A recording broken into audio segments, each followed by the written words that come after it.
That's the good news. Now, though, to market watcher Harry Dent, author of the book Demographic Cliff. All right, Harry, we know you're a bear.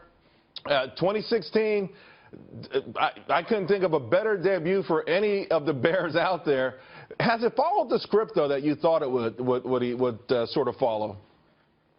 Yes, it has. We've been warning that in the last year, especially on this show, that the market looked like it was topping. This is not a normal correction coming. It's another crash greater than 2008. Every crash we've had after every bubble has been bigger.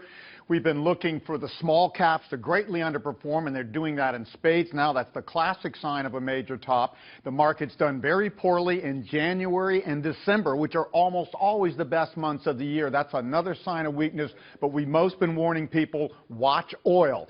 Central banks can control the economies in lots of ways, but they can't stop oil from bursting because it's coming from a global slowdown. And most importantly, look at China. China had a crash just like 1929, down 42% in just 2.5 months, and then the government steps in, like the U.S. government did in 1929, buys its own stock market with zillions of dollars and tries to stop the bubble from bursting, and 4 months later, bam.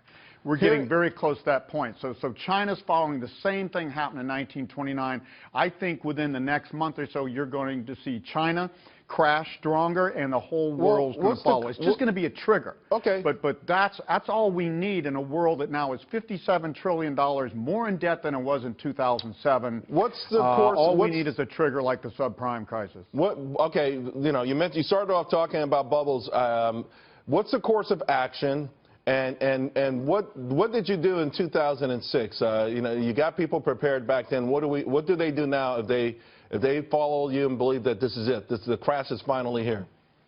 Well, the biggest thing is we've seen bubbles across the board, globally, real estate, commodities. The commodity bubble's already burst 70%. We're looking for 80, so that's largely happened.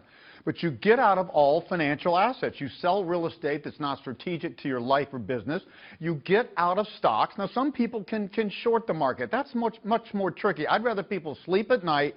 The key is just to get out of the way of the bubbles. Bubbles burst faster than they build, and they only burst big time once in a lifetime. So people don't see it coming. And I tell you, 9 out of 10 people I debate will say all day, this is not a bubble because of this, that, and that. I'm like, it looks like a bubble, quacks like a bubble. It is a bubble, and I've got a zillion charts to show that. This is a bubble. You have to simply get out of the way of it. Once it crashes, and I'm saying the Dow could be below 6,000 in a year and a half.